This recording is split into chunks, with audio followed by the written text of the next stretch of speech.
Et pour parler de la journée internationale d'Alzheimer, nous avons le plaisir d'être en direct avec la neurologue Dr Safa Litim. Bonjour. Bonjour, merci beaucoup pour l'invitation. Alors pour commencer, la maladie d'Alzheimer est une maladie qui a encore beaucoup de secrets au Maroc, mais également dans le monde. Et pourtant, il s'agit d'une pathologie neurodégénérative qui touche 55 millions de personnes. Est-ce que l'âge est un principal facteur de risque ?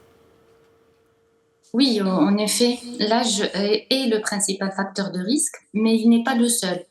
Il existe d'autres facteurs de risque qui sont un peu les mêmes pour les autres pathologies qui sont vasculaires, à savoir l'hypertension artérielle qui n'est pas soignée, qui n'est pas suivie, le diabète mal équilibré, la mauvaise hygiène de vie, l'alimentation trop grasse, trop riche en hydrocarbures, la sédentarité, donc le manque d'exercice a été identifié comme un facteur de risque.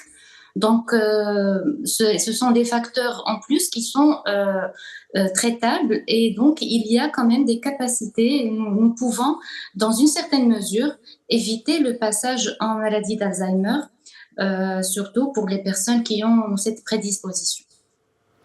Alors on va parler à présent des symptômes de la maladie qui prêtent à confusion. Des pathologies d'origine purement organique peuvent aussi être diagnostiquées comme étant Alzheimer et vice-versa. Alors comment identifier la maladie ? Alors, la maladie d'Alzheimer, juste pour, en guise de précision, c'est une maladie purement organique. Parce que nous avons pu identifier des dépôts anormaux au niveau du cerveau et donc c'est une pathologie strictement organique. C'est important à préciser parce que souvent en consultation, nous rencontrons cette question que la personne, par exemple, a eu des difficultés psychologiques, des chocs dans la vie. Est-ce que c'est ça ce qui a amené à perdre la mémoire, entre parenthèses? Mais la pathologie, la maladie d'Alzheimer est une maladie qui est organique. Et lorsque les symptômes sont visibles, sont là, en fait, la pathologie a commencé 2 décennies au moins avant. Donc, c'est quand même le résultat de dépôts et de dégénérescence qui s'est continué sur plusieurs années avant d'aboutir à l'état de perte de mnésique et de difficultés cognitives. Donc voilà, c'est une pathologie vraiment purement organique en dehors du facteur psychologique. Et souvent, les autres signes psychocomportementaux, ils ne sont que la résultante de la pathologie. C'est un symptôme de la pathologie et non pas une cause. D'accord? Donc, je pense que c'est intéressant pour les gens, pour le grand public. Après, comment faisons-nous le diagnostic? C'est un diagnostic d'abord clinique, c'est d'abord l'histoire de la maladie. Surtout, j'insiste sur le temps de l'apparition des symptômes et leur évolution. C'est une pathologie qui est lentement évolutive et nous avons un critère d'évolution de minimum 6 mois. Moins de ça, nous ne sommes pas encore dans la pathologie. Euh, Ceci vraiment à guise d'exemple. Après, il y a donc l'évolution, les symptômes. Nous essayons aussi de rechercher des éléments qui vont exclure la maladie ou bien des éléments d'atypie. Et puis l'examen neurologique, physique déjà. On cherche d'autres éléments qui pourront nous orienter vers d'autres causes de troubles cognitifs.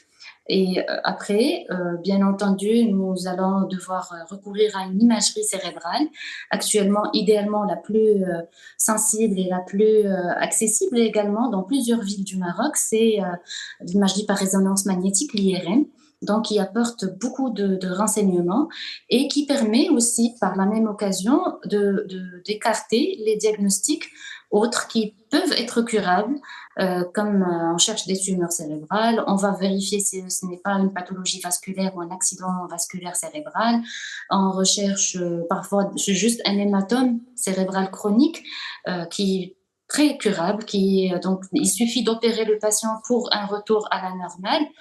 Et puis voilà.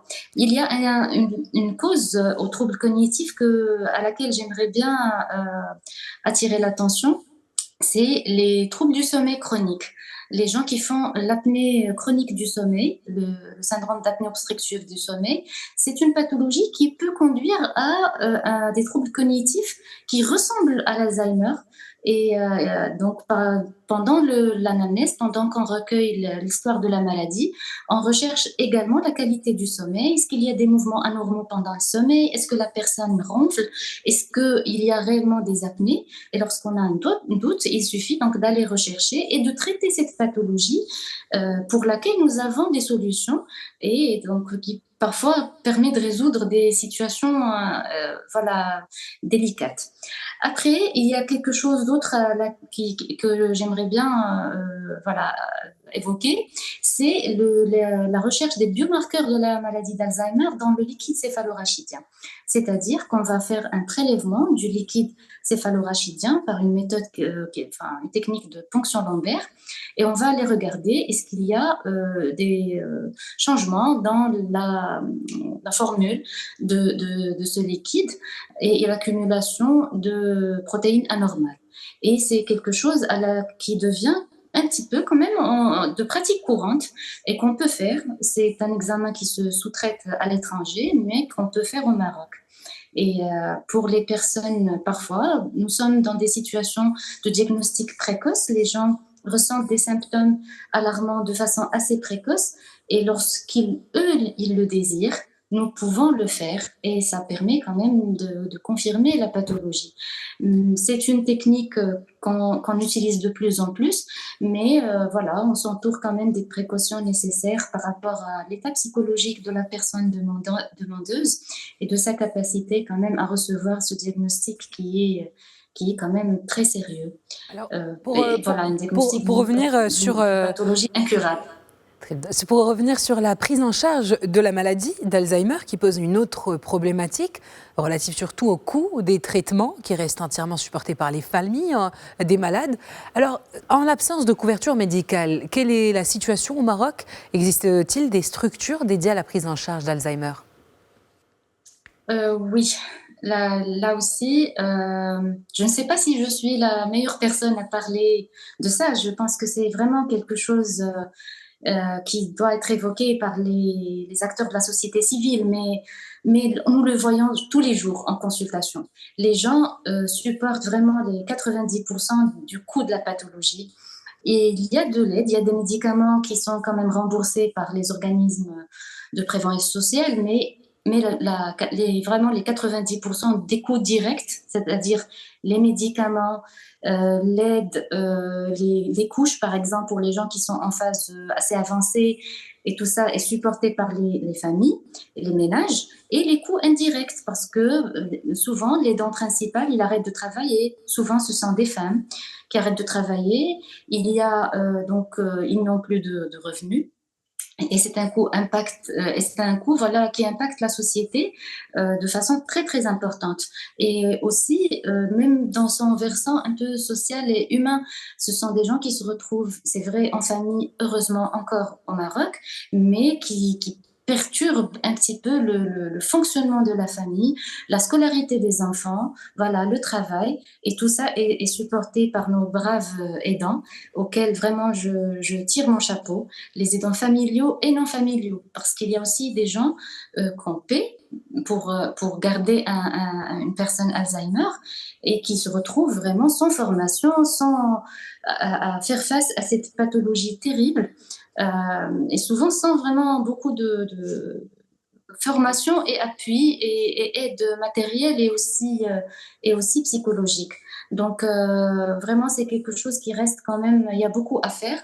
Je sais que dans notre pays, il y a des initiatives, il y a des efforts qui sont faits. Par exemple, j'évoque le centre Nahda de Rabat, qui est un centre d'accueil de jour, qui est très très important pour les personnes Alzheimer dans des phases pas encore très avancées, qui ont besoin d'une activité occupationnelle, avec des orthophonistes, avec des aidants, des médecins qui peuvent les occuper et bien sûr prendre soin d'eux et décharger un peu, soulager les dents familiales. À Bensik aussi, à Casa récemment. Et donc,